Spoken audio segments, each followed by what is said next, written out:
So this is my Unit 3 discussion for IX 542. Today I'm going to identify different instructional materials and list technologies to support those instructional materials. 4 types of instructional materials are interactive materials, video materials, graphics and text, and auditory learning materials. First, there's interactive materials. This is where the learner is engaged. They're interacting with the content to meet the learning objectives. As an elementary educator, this is something I try to incorporate fairly often in my classroom just because it does really encourage engagement of the learner.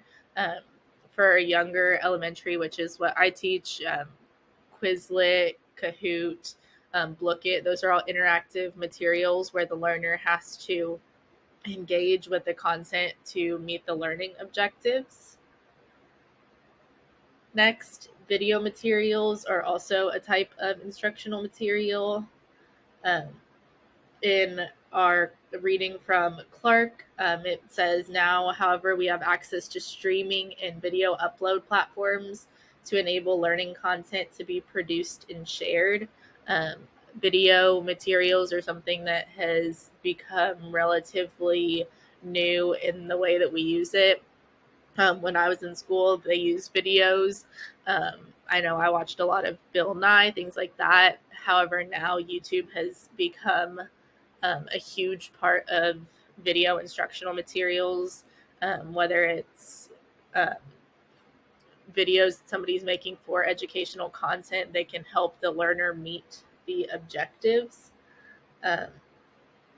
We also have to realize that when the learner is watching a video, it might not necessarily mean that they are engaged. Again, according to Clark, they mention how videos might not be the best learning platform, or if they are, it should be paired with something else just because that learner watching the video might not be getting all the information just by sitting and listening to it. Next, there's graphics and text. I always try and pair a text with a different type of material just because the learner is able to read at their own pace. In our Clark reading, they mentioned that most people read up to 300 words per minute. When you present text material, it allows that learner to read at their own pace. And the graphics, along with the text, can help give a visual element to the learners. So even though they're reading the text, they have a visual, whether it's a graphic, an image, an infographic, to support the text that they're reading. And finally, audio learning materials are a type of instructional materials, whether it's like an audio book or a podcast, a recording of a lecture, all audio materials where the learner is getting the information and meeting the learning objective by listening to the content to develop an understanding.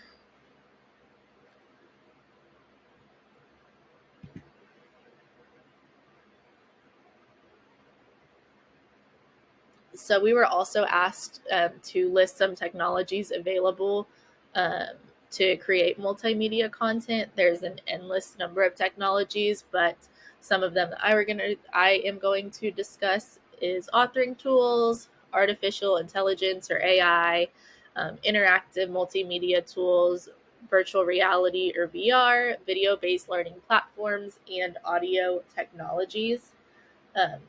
From our reading last week, Penfold had mentioned the authoring tools are pieces of training and development software that enable the creation of e-learning. So that is something that I was not necessarily familiar with, but reading about it, I've discovered a lot of different resources that can be used to help instructional designers create those tools for content. Next, virtual reality is something that has become extremely popular in this day and age, whether it's VR, AR, where they're using simulations. Um, they both can give the reader the sense of being somewhere and participating in something, um, even though they're not physically present to be creating that. Um, this is something I haven't really used a lot, but the research that I've done has shown a lot of growth in learners who are able to have experiences with VR just because they are able to be present even though they're not present, and it gives them that simulation where they have a real world firsthand experience. Um, Next, artificial intelligence is something that I've recently started using in my classroom with fourth graders. I think there's a lot of hesitation still around AI, just with things that it's been used for, whether it's students using it to plagiarize or using it to research and look up answers. There's been a lot of hesitation, but AI can be a really great technology that is available. Um, I have students using it right now as we have our World Culture Night approaching. They're using it to research Polynesia, and it's been able to give them a lot of really great information that they can use um, from the AI, and then they're able to do further research on their own. I've also found AI is really great for feedback. As the designer, students can also use it on their own, but I've found AI really great for feedback with learners.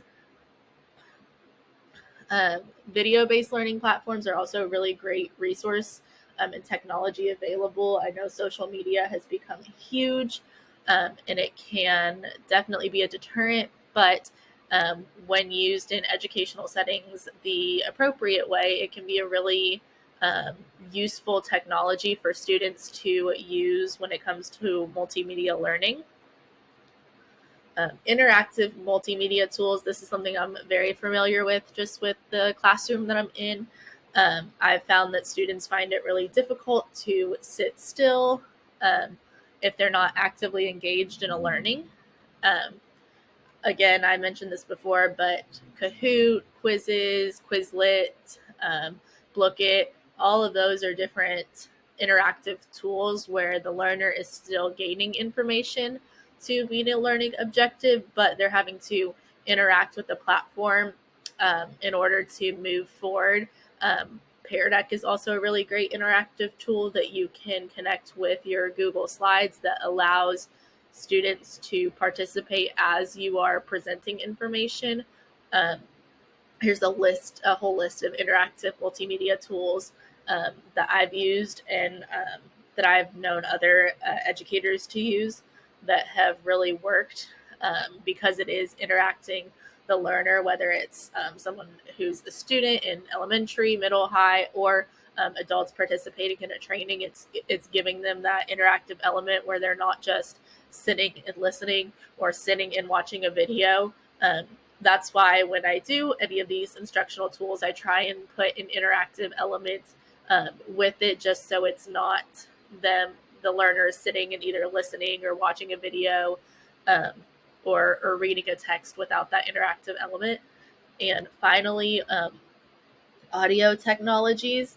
These could be things like podcast, it could be recorded lectures, it could be audiobooks. um, Any of those are audio technologies where the learner is listening to somebody um, and they're gaining information through that. This can be really helpful for learners who are on the go in e-learning settings, who might not have the time to just sit down and read text materials or sit down and watch a video. It gives them the information to meet the learning objective um, through audio. And again, that could be a lecture that's recorded. It could also be an audiobook, a podcast. Any of those can give information to the learners through the audio. And then this last slide is just the references I used. Um, are reading from Clark, an article that we read um, from Penfold, and an article that I found on multimedia technologies. And then our last question talked about how we can do this. I always determine the multimedia technologies I use by looking at the learning outcomes and the learners first. So, what has been done in the past that has or has not worked for these learners, and what is the objective they're trying to meet through the training. Um, so, combining those two, when I look at the learning objectives and the learners, then I can um, find multimedia technologies, multimedia content that best works for that audience, where they're going to meet the learning objective in a way that gives them a deeper development and understanding of the material.